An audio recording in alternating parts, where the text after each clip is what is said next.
இது குறித்த கருத்தை நம்மோடு பகிர்வதற்காக மூத்த பத்திரிகையாளர் திரு தராசு ஷாம் இணைகிறார். அவரோடு பேசலாம். சார் வணக்கம். காங்கிரஸ் சில நிபந்தனைகளோடு தங்களுடைய ஆதரவை தாவேகாவுக்கு கொடுத்திருக்கிறார்கள். எப்படி பாக்குறீங்க?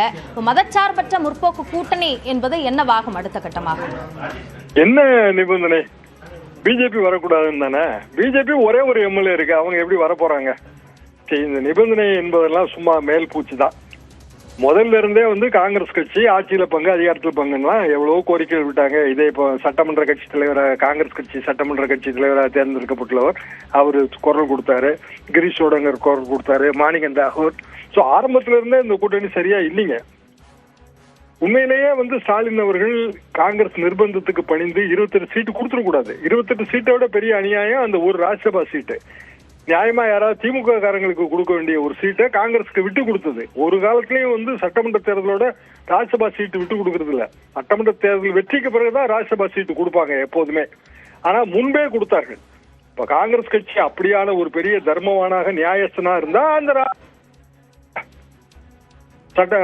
சட்டமன்ற தேர்தலுக்கு முன்பாக வாங்கிய கூட்டணிங்கிறதுக்காக தானே அதை வாங்கினாங்க. அதை ராஜினாமா பண்ணணும்ல. அப்போ ராகுல் காந்தி பிழைப்பட முடிவு எடுக்கிறாரு, மீண்டும் ஒரு முறை பிழைப்பட முடிவு எடுத்திருக்கிறாரு. என்ன சொல்றாங்க? உள்ளாட்சி தேர்தலில் கூட்டணி வைப்போம்னு. காங்கிரஸ் கட்சி என்னென்ன நிபந்தனைகள் விதிக்கும்னு நமக்கு தெரியும். சட்டமன்ற தேர்தலுக்கு முன்பே அவங்க கூட்டுறவு சங்க தேர்தல் வரைக்கும் எங்களுக்கு எழுதி கொடுக்கணும்னு கேட்டாங்க. இப்பவும் அதுதான் செய்ய போறாங்க. தாவேக்காக இது ஒரு பெரிய அரசியல் தவறு. காங்கிரஸ் கட்சியின் நிர்பந்தம்லாம் என்னன்னு இனிமேல் தான் அவங்களுக்கு தெரியும். பேரூராட்சி தலைவர்கள் 500 கொடு 300 கொடும்பாங்க, பல நிபந்தனைகளை விதிப்பாங்க. உள்ளாட்சி தேர்தலில் கூட்டணின்னு வரும்போது இப்பவும் எத்தனை மந்திரி பதவி கேட்க போறாங்கன்னு யாருக்குமே தெரியாது. காங்கிரஸ் கட்சியோட பழைய பேகேஜ் வெயிட் பூரா தாவேகாவுக்கு போய் சேரும். திமுக நிம்மதி பெருமூச்சு விடுங்கிறது தான் என்னோட கருத்து. உண்மையிலேயே ஒரு பெரிய தவறு செஞ்சாங்க திமுக தலைவர், குறிப்பாக திரு ஸ்டாலின் அவர்கள். காங்கிரஸ் கட்சியை பழைய நண்பர்கள் விசுவாசங்கிற பேர்ல தான் அகாமடேட் பண்ணாங்க. தேர்தல் பிரச்சாரத்துல ராகுல் காந்தி கவனமே செலுத்தல. முழு தோல்விக்கு முக்கிய பொறுப்பேற்க வேண்டிய ராகுல் காந்தி சேர்ந்துதான். ஒரு ஜாயிண்ட் கேம்பெயின் கூட அவர் வரல. கன்னியாகுமரி டிஸ்ட்ரிக்ட்ல மட்டும் 3 ஜெயிச்சு வச்சிருக்காங்க. ரெஸ்ட் ஆஃப் தமிழ்நாடு வெறும் 2. அந்த 2ல 1 மேலூர், அது திமுக ஓட்டு இருந்துச்சு. மயிலாடுதுறை திமுக நின்று இருந்தாலே ஜெயிச்சிருப்பாங்க. அந்த 2மே திமுக தயவுல ஜெயிச்ச எம்எல்ஏக்கள் தான், காங்கிரஸ் எம்எல்ஏக்கள். ஆக மொத்தம் 5. இப்படியான சூழ்நிலையில் காங்கிரஸ் கட்சி இந்த கூட்டணியை விட்டு வெளியே போனால் திமுக இந்தியா கூட்டணியை விட்டு வெளியில வந்துடும். அது திமுகவுக்கு அது ரிலீஃப். பிஜேபி தாவேகாவை வேற ஒரு கண்ணோட்டத்தோட அணுகும். தாவேகாவுக்கு அது அரசியல் சங்கடம்.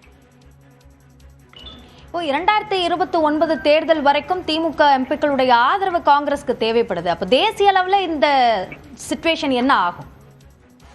திமுகவுக்கு எந்த வகையிலங்க காங்கிரஸ் ஆதரவு தேவை?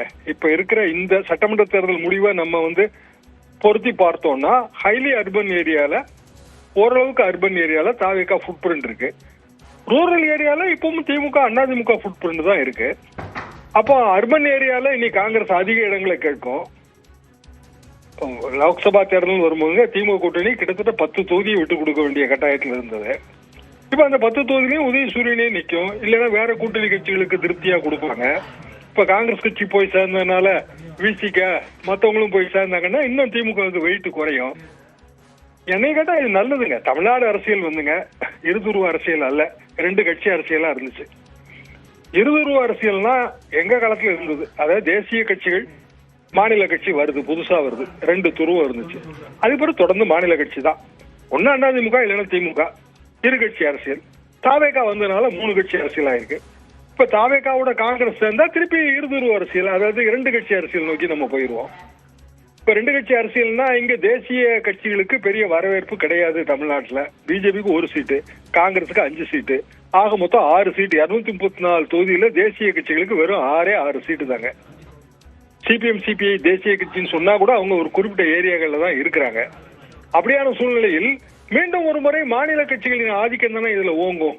அப்ப மாநில கட்சியாக இருக்க வேண்டிய தாவேகா எதுக்கு போய் தேசிய கட்சியோட கூட்டணி வைக்க வேண்டும், அதுவும் தேர்தலுக்கு பிறகு? அதனால மட்டும் அவங்களுக்கு எவ்வளவு பெரிய மெஜாரிட்டி கிடைக்கும்? 120 125 தொகுதி இருந்தா தாங்க கம்ஃபர்டபுளா ஆட்சி நடத்தலாம். 118 119 நடத்த முடியாது. 108 நடத்துறதும் ஒண்ணுதான், 118 நடத்துறதும் ஒண்ணுதான். அப்படியான ஒரு சூழ்நிலையில் காங்கிரஸ் கட்சியின் 5 எம்எல்ஏக்கள் வருவதால பெரிய லாபம் கிடையாது. இப்ப அதிமுக போறதுக்கு கொஞ்சம் யோசிக்கும். அதிமுக சார்பாகவோ இல்ல அதிமுக ஏதாவது ஒரு பிளவுபட்டோ போறதுக்கு தயங்குவாங்க. அப்ப மீண்டும் காங்கிரஸ் மட்டும் இருக்குங்க. கூடுதலாக வேணா பிற கட்சிகள் போகலாம். திமுக கூட்டணிக்கு பாரம் குறையுது, அவங்களுக்கு ஃபுல் ரிலீஃப் கிடைச்சிருச்சு, இதுல இப்போதே கிடைத்து விட்டது. தாவேகாவுக்கு பாரம் கூடிருச்சு, ஃப்ரெஷ்னஸ் அப்பீல் போயிருச்சு, விஜய்க்கு ஃப்ரெஷ்னஸ் அப்பீல் போயிருச்சு. எதுக்கு விஜய்க்கு ஓட்டு போட்டாங்க? எது மாதிரியும் இல்லாத புது மாதிரியான கட்சி தானே. இப்ப அது பழைய மாதிரியான கட்சியா மாறிடுது இல்ல. பவர் மாங்கரிங், அதிகாரத்துக்காக ஆசைப்படுதல், அதிகாரத்துக்காக ஆசைப்படும் போது சற்று முன்பாக கூட எதிரியோடு கூட்டணி வைத்திருந்தவர்களை சமரசம் பண்ணி நம்ம சேர்த்துக்கிறது, இதெல்லாம் அரசியல் சந்தர்ப்பவாதம் தானே. மீண்டும் அரசியல் சந்தர்ப்பவாதத்துக்கு தாவேகாவும் பலியாயிருச்சு, அப்படித்தானே ஜனங்க நினைப்பாங்க. நன்றி திரு தராசு ஷாம், இணைப்பில் கருத்துக்களை பகிர்ந்து கொண்டமைக்கு. தாவேகாவுக்கு காங்கிரஸ் தன்னுடைய ஆதரவை கொடுத்திருக்கிறது சில நிபந்தனைகளோடு. அது தொடர்பான அடுத்தடுத்த நகர்வுகளை நாம் தொடர்ந்து பார்த்து வருகிறோம்.